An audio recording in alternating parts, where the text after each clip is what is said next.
Hey everybody, Matt Hartman here again for Drunkard's Walk. A big thank you to Jesse L.E. for our theme music and Nick Carmio for our artwork. And a big thank you to you for listening to Drunkard's Walk. We are here at the final episode of Season 10. And boy, we have had a great season. We're going to talk all about it in the episode here. But we will be back for Season 11 coming this fall. So you can look forward to that. We're going to try to throw some episodes up between now and then to kind of hold you over. We'll see how that goes. And hey, if you'd like to give us a topic suggestion, please head over to our link tree. We'd love to have you on for Season 11. Also, remember that starting on July 22nd, if we did get our nomination in the Best of PGH for the Pittsburgh City paper, you will have a chance to vote for us for Best Podcast in Pittsburgh. So do head over to our link tree for that link as well. We'll make sure we put that up there. Everything you need is on the link tree, and we really hope that you will take advantage of that. And we hope that you have a nice little summer here. And you know what? We'll see you in the fall, everybody. Take care.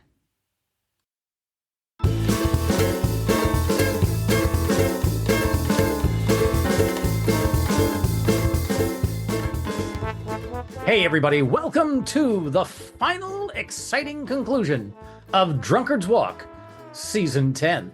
This is Jethro Nolan, one of your hosts, and I could not be more excited to have you join us on our exciting little podcast where we go from one Wikipedia page to another, but I could not do that by myself. No, I mean I could. It would just be very boring because the only audio would be the occasional clicking sounds. However, I need someone that I can constantly bicker and argue with about what is the fastest route, and that person is none other than Matthew Hartman. Matt, say hello to the people.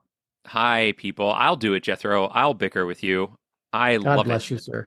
Yeah, it's what I'm here for. I'm excited to be here, as I always am, but I'm a little sad. The end of a season always makes me a little melancholy, man. Because, I don't know why. It's an arbitrary stopping point. I mean, we just keep recording these endlessly. We don't, Jethro. We take.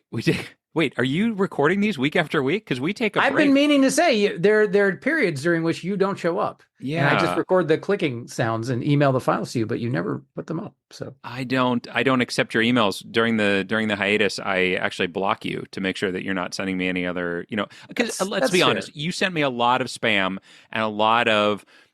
Join this organization, come help me out with this thing. We're moving, come give me a hand. I mean, all of that garbage. I don't want any of that shit. First of all, it's called the Democratic Party. It's not this organization, right? Second of all, if you're not getting the right essential oils, then you're not going to be able to naturally heal your various ailments. I don't think that that's true, nor do I want to particularly heal my ailments. I like my ailments. They're part of me. I feel if I don't embrace them, all I'm doing is turning my back on nature. So, well, I mean, what has nature ever done for you?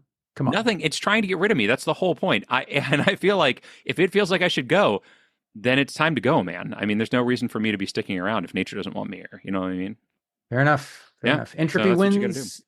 To be alive is to be engaged in a temporary, ultimately futile battle against entropy. But what a glorious time it is. And just remember, everything you have, everything you own, every single thing around you, you are just borrowing, sir. It's so true. It's so true. Yeah. Wonderful. Well, with that, let's introduce our guest. Oh, wait. No, yeah. You don't have a guest. Yeah, no guest this time. Everyone just has to listen to us for a solid however long this takes us to record this episode. Because, folks, if you're unaware of how this works, normally we do have a guest that gives us our destination. But on this particular episode, the final episode of the season, episode 152 out of a total 152 so far, we don't need a destination because we already know where we're going. We're going back to where we started at the beginning of the season. And Jethro, tell the good people where that was. So you have to remember that this whole project started as a COVID thing. Remember COVID when we were all locked inside our houses because it's back by the way. Oh, it is. Oh, look at that. But there's a vaccine, so it's not as dangerous as it once was. No, not as scary. No. So we would get, and people were dying to be on our podcast because they had nothing better to do. Like people were desperate for any kind of distraction. So somebody came up with, and unfortunately our spreadsheet for season 1 doesn't list who gave the suggestions. but gave us the suggestion of Giovanni Boccaccio's The Decameron, which Hmm. was a clever thing to do in the midst of a pandemic because the Decameron was actually written during the bubonic plague, I believe, or Yeah. a plague, if Yeah. not the Great Plague, then at least one of them, Yeah. Okay. as a collection of stories to sort of distract the well-to-do from the massive wave of death sweeping across Europe. Yes. Yeah, and I believe it was kind of likened to the Canterbury Tales, Indeed, if I indeed. remember correctly. And yeah, that was well. The reason that our spreadsheet doesn't say that in season one, which folks you probably haven't heard because you only can hear now if you listen to it when it was out, or if you are one of our patrons on our Patreon, which we don't have many of those, Jethro. So if you want to hear season one and season two and season three, and all of the unreleased episodes and also the bonus content that we've recorded, head on over to Patreon, look up Drunkard's Walk podcast. You can join us and you can listen to all of that wonderful stuff. But in season one, we didn't have guests. We just asked for suggestions from, I think Facebook was where we went to. That's And we right. said, give us a topic. And we did it And live, if memory serves. We would we did. We we waited. would post, Yeah, and then we that's would right. hope to God that someone interacted with that post. Yeah, that's right. Now we did have a backup list, as I recall. We had like a spreadsheet of some kind that had like some backup suggestions on it. But we never had to go there. I don't think. I think we always got a topic, and sometimes we got more than one, and it was just which one did we get first. And occasionally we would do a second destination in an episode. We haven't done that for a long time, but but we did. You always feel bad if we get there too quickly, whereas I embrace the chaos inherent in the podcast. Mm-hmm. Dynamic, and I'm more than happy to put out a 15-minute episode and make. Yeah. I'm not okay with it. I'm not okay with it. You know why? Because Rick Seaback listens to us while he walks, and he needs us for the entire walk. And I'm not gonna shortchange him and make him listen to some other second-rate podcast for the rest of his walking. What do you think Rick's gonna do if he's walking and we get to our destination? Do you think he's just gonna be like, "Well, I guess I live here now," wherever he happens to be? No, I told you he'll listen to some other second-rate podcast, and he will feel cheated. And I'm not down. I'm not down to cheat Rick Seaback after everything he's done for us. Some other second-rate podcast, Yep. meaning that this is also a second-rate podcast. He would just be listening to a different one. No, that's not what I meant, but it probably is true. I don't know if we're even second-rate. We might be third or fourth-rate as far as the ratings go. Quite frankly, I would love to be second-rate. Actually, I aspire to that. As I recall, when it comes to wiki podcasts, we're right up there, man. As a matter of fact, the last time I checked, we were 11th, I think. On that, that's where we were. Yeah, on the list from feedspot.com. Oh, yeah, FeedSpot. Everybody knows FeedSpot. Let's take a look at where we have wound up today. Still number 11. Still number 11 on that list, and I don't understand how they're rated. Might be random. But we are still in the top 45. So we are the number 11th randomly chosen. That's right. Wikipedia podcast out of the top 45 Wikipedia podcasts. That's right. That's listed. So that's it. Well, Jethro, I want to talk a little bit about our season. Do you want to do that now, or do you want to do our walk and then talk a little bit about it? Let's do it now. Let's go through it. Talk about the places we've been. Yeah. It's been an exciting season, replete with many British or United Kingdom suggestions. Also, many mythological suggestions, if memory serves. Yeah, a couple.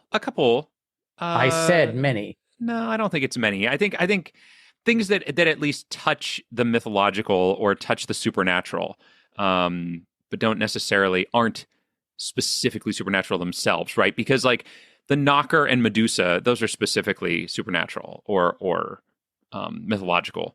Yeah, but round the twist, yeah, that touches on it. But that's what I'm saying. Yeah, I agree. It touched on it. That was exciting. That was Round the Twist. Another British. The Knocker was British. We had Blue Peter Badge, very British. We had my wife on. She is British. So, a lot of British and a mythical creature as well. Yeah, also a mythical creature. That's correct. Does not exist. we had Taylor Swift. Now, let Oh, me ask you yes. this. So, as is well known throughout the Drunkards Walk fandom, our most downloaded episode was the our failed attempt to get to Postmodern Jukebox. Mm-hmm. Actually, it wasn't that episode. It was the episode after that, That was the because one. the Yeah, titling of the episodes is the prior destination to question mark. correct. So we had, for whatever reason, many thousands of downloads of the episode that had Postmodern Jukebox in the title, Mm-hmm. almost certainly leading to thousands of disappointed people who thought that this podcast might be featuring their favorite band, and it in no way did. Correct. So, can I ask you, as the keeper of the numbers and such, did we ever have, since Taylor Swift was a destination for us, did we ever have a similar bump in listenership on the episode that featured Ms. Swift's name? No, we did not. Okay, That all right. that So, episode only got 89 downloads total. wow, And I'm wow, where are my wondering if, Swifties at? well, I think what happened is, I think at one They point, fixed and the algorithm after all the complaints. I'm looking to see, because I think at one point we were listed on, um, oh, what is the name of the, it's the music website that isn't Spotify. iHeartRadio, No, no, Sprinklefish, no. Gutter Slap, You just making stuff up now. Dolphin Smile. I can't remember the name of the place, but there used to be podcasts on an app that was, or a website that was mainly music, and I think people were searching on that. We are no longer listed there, and I don't think that they even do podcasts anymore, and maybe they don't even exist. I can't even think of what they're called.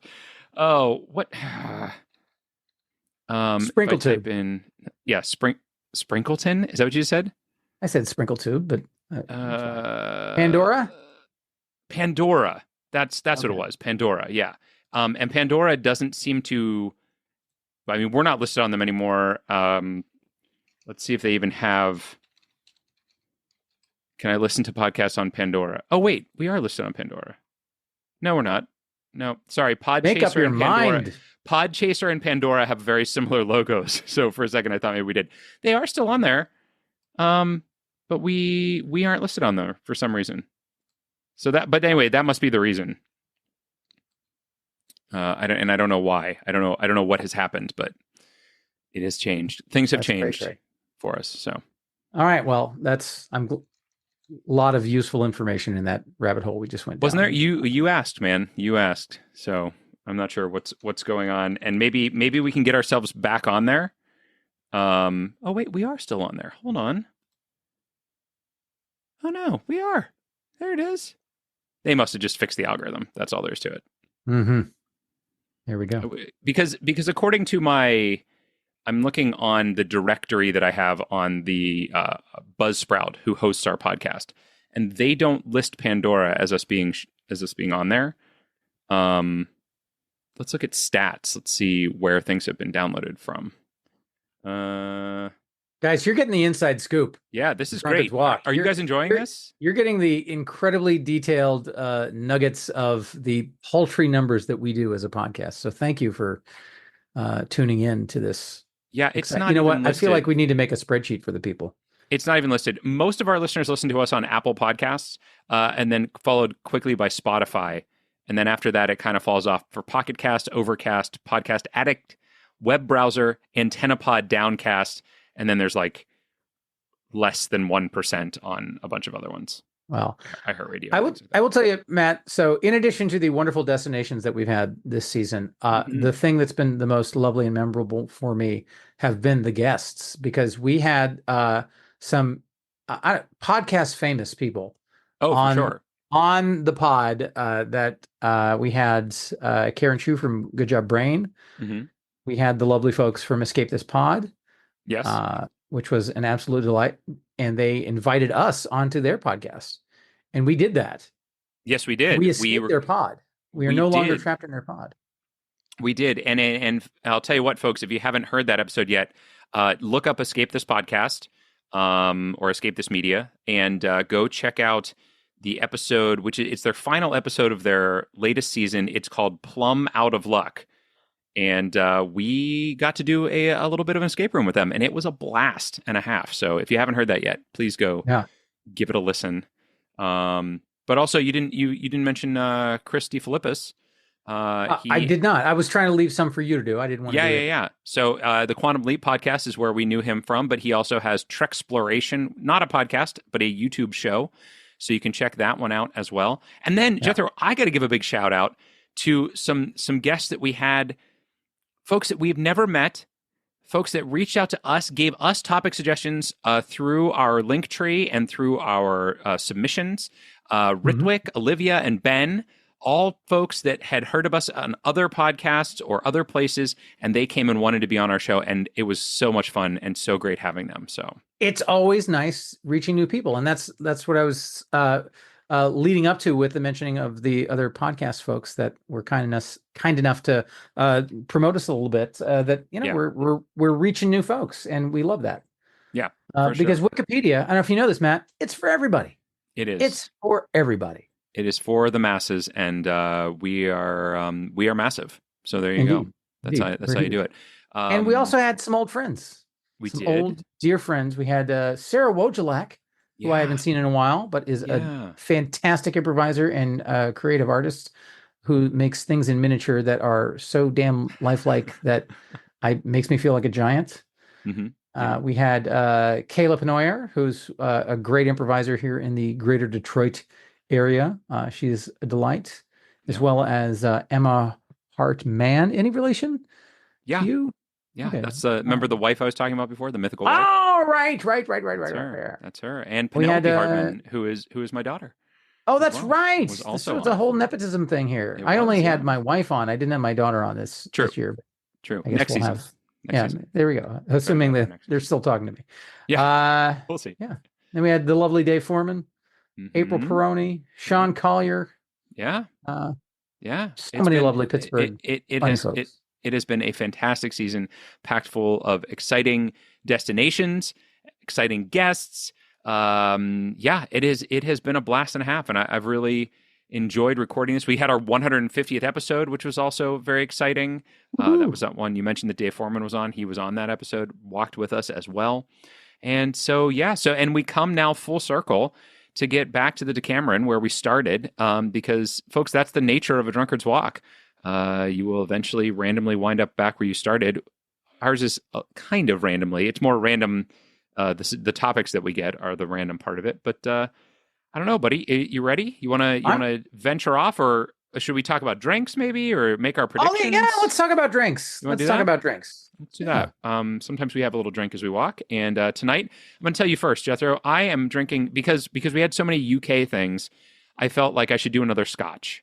So I got one of those little tiny bottles that my wife got me for my birthday last year. This is a Dewar's, a 12-year-old Dewar's. So that's what I'm drinking, a scotch. And it's tasty. Dewar's is one that I'm pretty familiar with. I have more Dewar's than any other scotches because it's very cheap. So there you go. I'm not a discerning taste when it comes to scotch. So I enjoy it. Indeed. Dewar's reminds me of, so Seth Meyers and I did like improv together many, many years ago, but his dad, Larry, is Jethro, hold on. You just right below. You got that name. You just dropped a name. I'm doing that all the time now. Okay. No, but like, so Seth's dad, Larry, is a Dewar's drinker. And he mentioned that like he was in an airport on business or whatnot. And there was a guy from Dewar's who was at the airport bar and he was buying drinks and he was just, amiable and nice and friendly and seemed to do it. That was it. That's what did it. That's interesting. Yeah. My dad is also a Dewar's drinker. I thought it was going to be some sort of Pittsburgh thing because isn't Seth's family from Pittsburgh originally? Yeah, Seth's dad's from Pittsburgh. Yeah. So thought maybe there was a connection there, but I guess not. So. Maybe not. Who's to say? I didn't know what airport it was at. Well, maybe my dad was at the airport too. I don't know. Could have been. It's possible. Airports are a possibility. Are very busy for a lot of things. And what about you? Are you having a drink this evening? I am. I'm also drinking from a small bottle. It's a slightly larger small bottle than you are. Nice. But it is a Woodford Reserve. I'm buying tiny little bottles, and hopefully we'll phase out entirely. Oh, is Take that a, are you trying to just to cut it off entirely? Are you I'm trying done? to cut down at least. Okay, okay. Having a podcast that's based around my alcohol consumption is probably not the wisest choice. It is not. Uh, You've had plenty of times this season where you have had water, and I have every episode I've had a drink, which is not typical. I usually have at least an episode or two where I don't, and every one this season I've had one. So you're doing better than I am. well, I If appreciate it, we're but counting by that. you're gonna love our new podcast, which is Cigarettes Ahoy, which is just us enjoying a different cigarette each week. Each time we have to really ventilate the rooms because it's bad for everyone else. But There you go. we for us it's good. Cool. So there you go. Are we going to make some predictions? I know that I've already won both the season and the last four that we were putting together. So I have trounced you, which is not something that I brought up earlier. This season, folks, we've had 14 walks so far. How many of those did I win? 11. 11 of those. And you know what, Jethro? I was listening to one of our episodes from earlier in the season this week. You taking a dive on me, man? Were you throwing these? Man, I can't win. Were you? If I win too much, I'm accused tell of me. cheating. If Tell I me. lose, I'm accused of taking You're a not being dive. accused. I'm asking can't- you. I'm I asking can't you. win. No, no. feeling Why, bad for would me? I give you the satisfaction? I thought maybe you're feeling bad for me. No, No? no. right. I mean, I pity you in a lot of ways, but Right. not. I'm too competitive I'm too petty and shallow to take a dive on purpose. You made a prediction in whatever episode I was listening to, and it was just so wrong that I was like, he's dogging it. He's just trying to make me feel good. I That's what thought was happening. I feel like there were instances in which I was like, I mean, again, like, because you never know, like you Yeah, never true. know how long it's going to be, and I feel like I was trying to throw in a little bit of that randomness in hopes of shaking things up. Got it.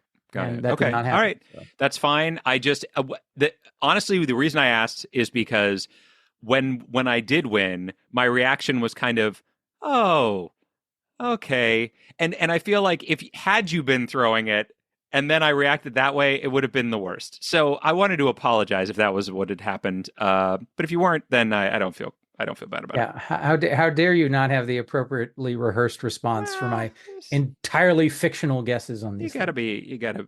be happy All right. when things happen If your way. Matt, if it's any consolation, I will start cheating again next season. Thank you. I appreciate that. You're Good. We'll welcome. get right back You're on track. Right where back where we belong. Well, should we make predictions just for the hell of it? Oh, of course, absolutely. Let's do it. So we're going from Peg Entwistle, right, to the Decameron. Yes. Oh boy. Okay. All right. I'm gonna write down a number that this is gonna be. I feel like this is gonna be a tough one. I don't want to say too much out loud though, because then You already have. You by saying that it's tough, you've already admitted that it's probably going to be a higher than average number. at least he can't hear me thinking. Then he won't know what I'm. All right. Have you written down your very high guess yet? What? Were you able to hear all that? I was no, No. and neither will the podcast listener. Remember when the joke? Did I say that out loud? Remember when that started? No. Oh, I feel like that was like late 90s, early 2000s. There was a whole like, did I say that out loud thing? Yeah. And it's kind of like gone away, but people still try to bring it out from time to time. I mean, I feel like in politics, they're always saying, he said the quiet part out loud. Like when a Well, Republican politician or Democratic politician validates the wild conspiracy theories of the other party. Yeah, exactly. All right. So right. you got it? You got a guess here? Oh, I got it. I'm guessed All right. up. Well, then let's do it, man. Let's jump into Peg Entwistle, or actually Millicent Lillian Peg Entwistle. Born 5 February 1908, died 16 September 1932. And if you listened last week, you know that she met her end, unfortunately, by jumping off of the Hollywood sign. And she was only 24 years old. If you did the math, you would have already known. Indeed. And she is interred in Glendale, Ohio. Oh, okay. Which is in the southwestern corner of the state of Ohio. So interesting. Interesting. I wonder why. Her father is apparently buried there in Oak Hill Cemetery. So yeah. Interesting. I didn't realize that because it said, oh, I see. Okay. Um, Entwistle and her father were in Cincinnati, Ohio, and New York City in early spring 1913. Huh. So I guess she and her father. Oh gosh, her father was a victim of a hit and run on Park Avenue and 72nd Street in New York City. Wow. And that's impressive because that was back in like the 20s when Yeah, there weren't that many cars. 1922. Yikes. Pagan or two. Yeah. Yeah, how could you even have a hit and run when you just been like, it was that guy, the one with the car? There we go. We know who did it. Pagan or two younger half brothers were taken in by their uncle, who had come with them to New York and was the manager of Broadway actor Walter Hampton. Interesting. So why is he buried in Ohio? Why are they both buried in Ohio? I don't know, but Matt, that's not the purpose of our podcast. No, I'm sorry. You're right. I'm learning too much. It is an enticing question, but who's to say no, not why me. that is the case? Why?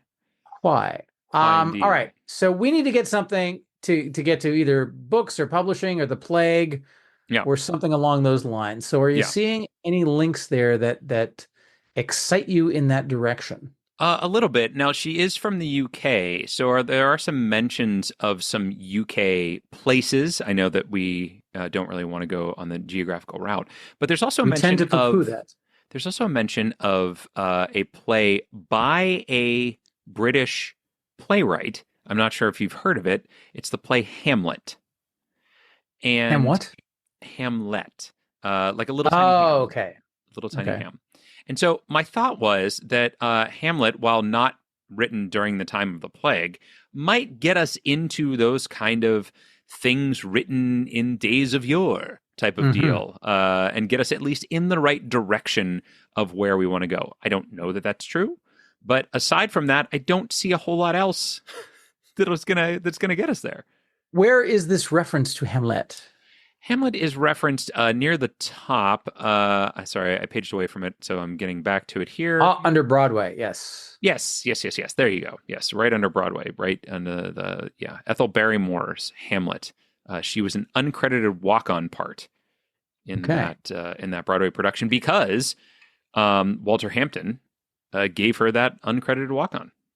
Fantastic. Hamlet gets us at least to like the sort of Renaissance era, which is closer to the Black Death than we are presently. And it also gets us into literature. So I like it. I like it a lot. You like that? Or actually, I do want to point out ingenue is also in here. So would there have been an ingenue in the Decameron? Here's a rather ignorant question for me to ask. Yep.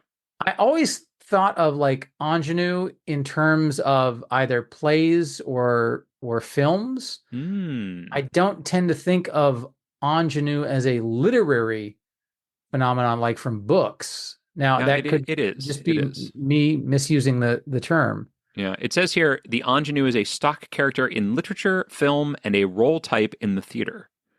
Gotcha. So literature is included there. So I'm not saying that it's the way to go necessarily.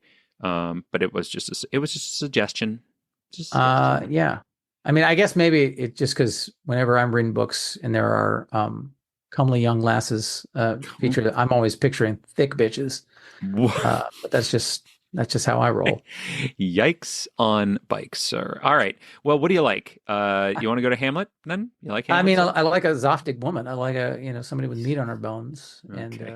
And you meant Link. Oh, okay, right. yeah. What okay, link do you want to go to? Yeah, that's what I'm looking at.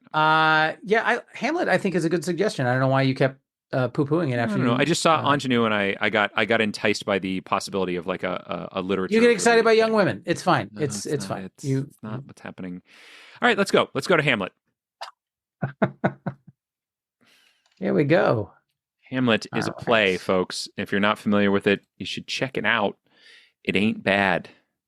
It's not bad at all. Some might say it's good. Now, the question is there anything, is our route out of here better to aim at like plague stuff? Or is there a literature route out of here which would get us to the Decameron? Well, I don't know because I'm not familiar with this page enough yet. But what I will say is the page is humongous. And so it might be worth at least taking a look at what exists in here. One of the things that I don't know really anything about. Have you ever read the Decameron? No, Okay. not even the title. Okay. So I don't know really much about it at all, even though we have gone from it and we've gone from it once and to it once. And we've gone from it twice actually and to it once.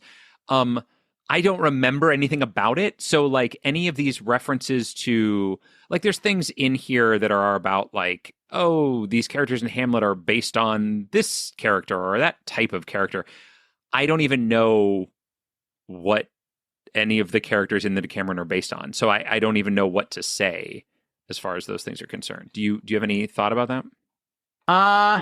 Yeah, no. The only thing that jumps to mind for me is the possibility of maybe getting like to Chaucer, because you mentioned Oh, like it had an affinity because of the collection of tales, like yeah. the Canterbury Tales, maybe something that gets us there. So like maybe going to Shakespeare Hmm. might get us to, because also like there were plagues during Shakespeare's time. Yes, I want to say. I mean, If you're asking me, my answer is I don't know. no, well, it was more of a nudge. Like If you're telling me, yes. if you recall the documentary film Shakespeare in Love, Mm, that periodically the playhouses had to be closed due to plague sure. or due to illness Yeah. or pandemic or such. So I feel like the actual Shakespeare page might have a little bit more of that kind of stuff because this Hamlet one is rather Hamlety. Well, It's it it's is, very but much. you mentioned Chaucer, I did. and there's a link to Chaucer on this page. Is there now? A contemporary of Shakespeare's, Gabriel Harvey, wrote a marginal note in his copy of the 1598 edition of Chaucer's works, which some scholars use as dating evidence. So Chaucer is linked on this page. Okay. So All right. that may be better than going through Shakespeare, Oh no, I like it. I like it. unless there's something on here. And again, if you see something that is plague related, that might be a good path. Maybe there's who wrote the Decameron again? Giovanni Boccaccio, if Boccaccio. memory So serves. I mean, maybe there's a mention of him on the page. Certainly possible. Probably not, but I guess yeah. But that was like, so the Black Death was in 1366, I want to say, so 14th century. Is that what you want to say? I feel like early writers like Chaucer are probably a better bet for us because Mhm. it had to be a smaller crew the further back in time you go in terms of people with surviving works. I see Sophocles on here. He goes back pretty far. Yeah, that's a little too far. It's a little too far for you. Okay. I feel like Chaucer's right in Um, the right neighborhood. Sophocles a little too far back. Martin Luther is on here. Is that? Am I? I don't. I can't. I have no recollection of when Martin Luther was around. When did he nail his 95 Theses to the church door at Wittenberg? I want to say that was maybe late 1400s. Oh, see, for Uh, some reason in my brain it was the 1200s. So if you think it's the I 1400s, that's fine. I want to say like either late 1400s or for some reason the number 1517 is sticking in my head. Oh, okay. So now I have to look that up too. God damn it. We got L. Frank Baum is on here. He's probably a little too late for what we're looking for. James Joyce, Homer. How about David Foster Wallace? You like any of these? Any of these doing That'd be anything for very you? sad. Yeah. Yeah. Yeah. James the Yeah. First, Charles the First. They're too late. They're around Shakespeare's time, which makes sense why they're on this page. Yeah. Boy, there are so many names and so many people listed on this page. I keep hoping that I'm going to see something. Yeah. So Edwin the Booth? 95 Theses were 1517, just to clarify for everybody. I had to look that up really quickly because it was So 1500s. Okay. yeah, which would be after the Decameron, if the Decameron was associated with the Black. Yeah. You were bu- more right than I bu- was. I'm down into 20th century. Laurence Olivier is on here, of course. Richard Burton, Ray Fiennes.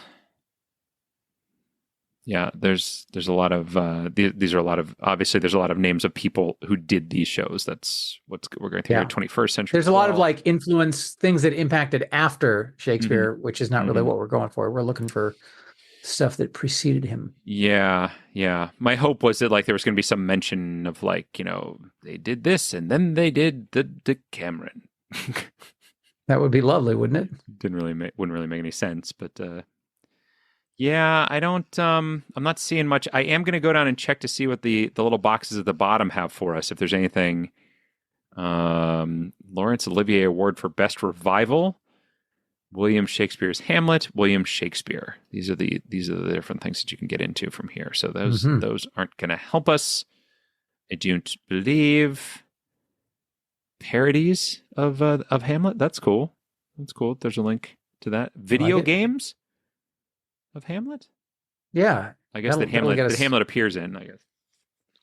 Yeah, I can't imagine that that's too incredibly great. There's a section for like fiction about regicide, fiction about fratricide, ghosts in written fiction, metafictional plays. Like if we knew more about the Decameron, then that could get us to something along those lines. Although these look like they're category links for the most part. So yeah, I wouldn't want to go to those anyways. Not a big fan of that. All right, so I think of all these things that we have mentioned, many of which have no hope of getting us there. Chaucer is my favorite one. And where was the Chaucer link? The Chaucer link is right above texts. I can barely say it. It's under date. In the last paragraph under date is where you will find that, the very first line of that paragraph. All right. So Geoffrey Chaucer. Yeah. Shall we? Don't have any years for him. No, but he's I think it's going to be got to be earlier. I think it's going to be all right. Well, let's go Chaucer. Let's see what happens. Chaucer's right in the thick of it, 1343 to 1400. He is exactly where we want to be. So this is going to be fine. I think this is going to work out very well for us. I think there's probably going to be some sort of, maybe under influence. Was he before or after? Or a contemporary of? Who's to say? Maybe this page is to say. I would love that. I love that for this page. Having not been there, it's tough for me to know. I don't remember when the Decameron was actually written, so I'm going to look and see if influence has anything about it. Doesn't look like it. No, I'm not seeing it. Beowulf is on here. The Summoner's Tale. That's from Canterbury Tales, I believe. Mm-hmm. Yeah, so I don't see anything about it. He did have a treatise on the astrolabe. So shout out to Chaucer for that. Okay. Good for him. I never would have guessed. The astrolabe. He loved astrolabes. I mean, who doesn't? Honestly, let's be clear about that. There is, I don't even actually see, I mean, I skipped over a little bit. I don't actually see even the Canterbury Tales mentioned yet. There is a link to Dante Alighieri. Now that gets us into Italian writers of that era. Interesting. That's interesting. That's certainly a possibility. Yeah, I don't mind that. You don't mind it? Good. Thank you. We did have to get to Dante at one point, as I recall. Didn't we? No, didn't we go? No, because we had to go through Dante to get to like a particular pope or person who was listed in the Inferno, if memory serves. Yes, that's right. I can't remember the exact individual's name, but he was like some jerkwad who. Yeah, that was last season. Season. In fact, that was the wives episode. That's where they beat us. Didn't have a wives episode this season. Did you realize that? We had our wives individually on. Well, Christy and Emma have refused to work together with us. Right. They love each other individually, but they don't want to work with us. Correct. Yeah. But we're working on that. We're getting it. We're going to get it done. We're going to get a deal in place, folks. A deal will be in place. That's all. Agents have been contacted. Negotiations are being hammered out as we speak. Exactly. So this particular, I see Poet's Corner is listed on here. This person is not going to be in the Poet's Corner, right? We've been through that before. Poet's Corner is generally preserved for people who are English. Right. That's what I was. precisely what you're Although, saying. interestingly enough, Poets Corner, not even where those poets are buried. A lot of them, they just have a tile there, and their bodies are not interred in Westminster Abbey at all. Is that right? That is so. I was I Oh, was I was despondent to because I went there a few years ago, and yeah. I was like, "Ooh, Shakespeare," and they're like, "No, Shakespeare's not buried here. He just has a Oh, little well, I knew he memorial." wasn't buried there. He's buried at Stratford-upon-Avon, right? Indeed, He's buried indeed. where he lived. Maybe where he was born. I don't know. Was he born there too? I'm not sure about that. I mean, he was definitely born at some point. So there is a link on here to Italian poetry. Hmm. Do we consider this to be poetry? Probably not. I would think that it would be prose, but Yeah. I am just guessing about that. Yeah. Gosh, I really thought that these two works were closely enough related. These two works, speaking specifically of the Canterbury Tales, that we were going to see like a comparison to them on here or something along those lines. And Well, that but does we're not on seem to the be the case. Chaucer page, so we could Right. theoretically go to the Canterbury Tales page Oh, and see interesting. if it gets us to the Decameron. Uh, Interesting. And so what was the that other? is Oh, you were talking about going to Dante, right? Dante. Yeah, Dante is another possibility for us. Ooh, man, I I know like. it's a quandary. We don't know where to Yeah. go. We don't know what the right answer is, Matt. We couldn't possibly know what the right answer is. There's a thing in here called the Great Vowel Shift. Do you know about that? I do know about that. A giant vowel movement. Hilarious. Thank you. No. So Thank the Great you. Vowel Shift. So it due to the written record that exists of Do. the English language. Stop it, will you? You Uh, did it, not me. this is the number two reason I don't like you. Hey, stop poo Um, pooing me. turd. Yeah, shit. The Great Vowel Shift just demarcates a time when vowels went from being pronounced one way to being pronounced very differently, and we can tell Yes. that Yeah. by the rhymes that were used. This is a very crude approximation of the actual explanation, but it's all that Woodford Reserve is going to let me get out today. Okay. So here we go. So there's also a link in here to canon, and I'm interested in going to canon because first of all, I'm not sure if the work that we're looking for is considered part of the canon, but I that page, it seems interesting to me. So I'm going to put forth that we could go there. But if you think that Canterbury Tales or Dante are a better path, I will follow. Where is this link to canon? You will find that under printed editions, which is under critical reception, I think. Yeah, critical reception, third section down, printed editions, and then go down 3 paragraphs. The second link in that paragraph is to canon. Thine's editions of Chaucer's work in 1532 and 1542 were the first major contributions to the existence of a widely recognized Chaucerian canon. And what section is this again? It is in the section called Critical Reception. And it's the third section down, printed editions. Printed editions, third paragraph. And then William Thine is linked, and then canon is the next link. Okay. And the pop-up box, which interestingly enough has a picture of one of the Oz books. Yeah, the Royal Book of Oz, it looks like. Canon of work of fiction is the body of works. Yeah, so I don't think this is talking about like the Western canon or any particular canon. It's talking about the more abstract idea of the canon. So for that reason, I don't think it's a great link. I would much rather go through the specific of the Canterbury Tales. Okay. Because I believe that Canterbury Tales has some plague adjacent stuff, and I feel like the plague is a very high probability thing for us to go through.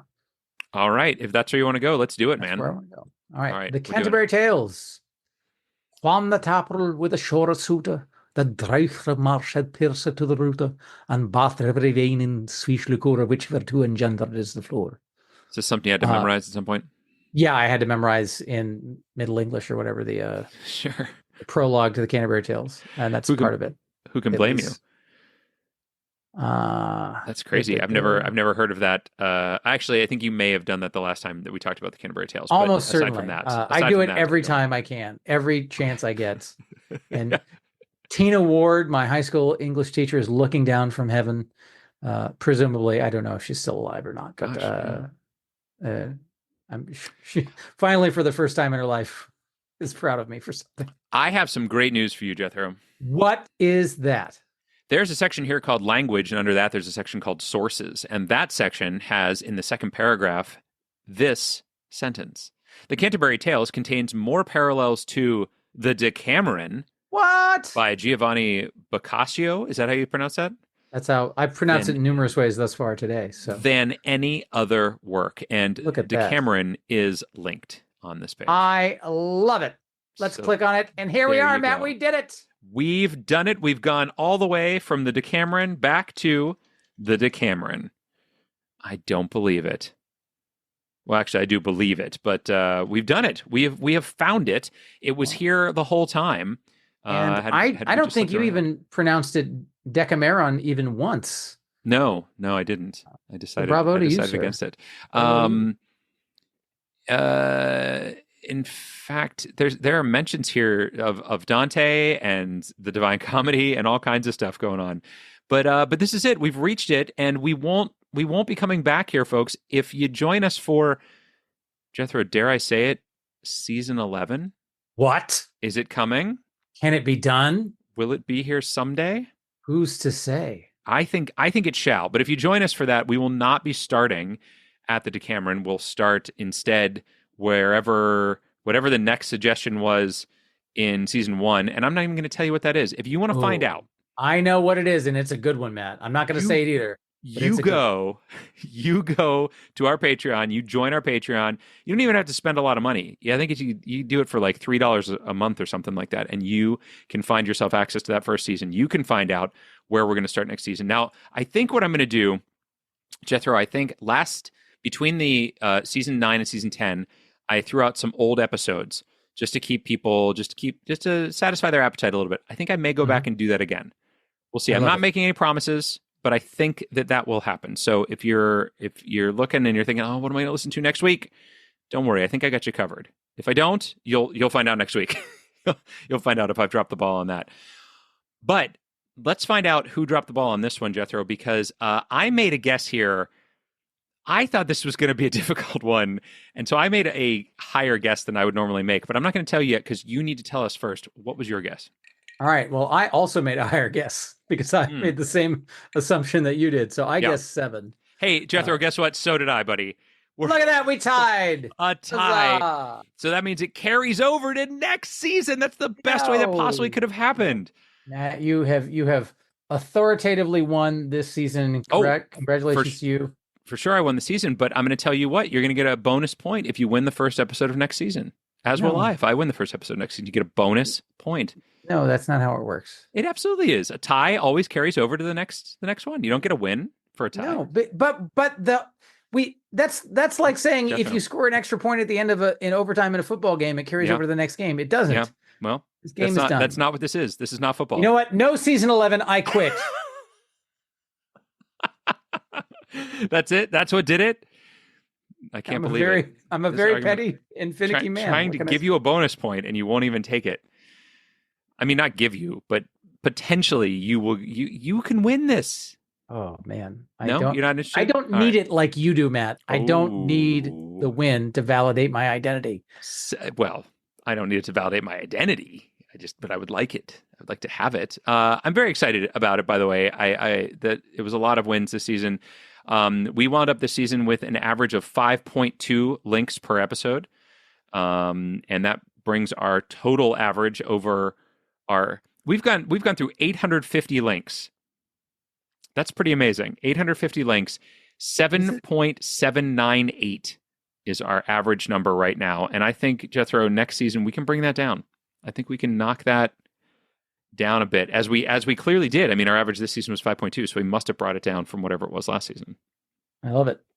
Yeah. Well, that's it, buddy. So how you? I guess I'll just see you next season. Is that how this works? That's it. We can't talk until then. All right. Well, take care. Everybody out there, thanks for listening this season. We really hope that you'll continue to listen. Give us those ratings and reviews. Give us those topic suggestions, because we're going to need 15 more people to give us topics next season. So get on it, man. Jump on that link tree. Get on that form. Give us a topic suggestion. We need places to go. Jethro, any message for the people out there? Keep dreaming those dreams. That's it. That's all there is to it. Goodbye, everybody. See you next year. Bye. I mean, not next year. Next season. Cheers.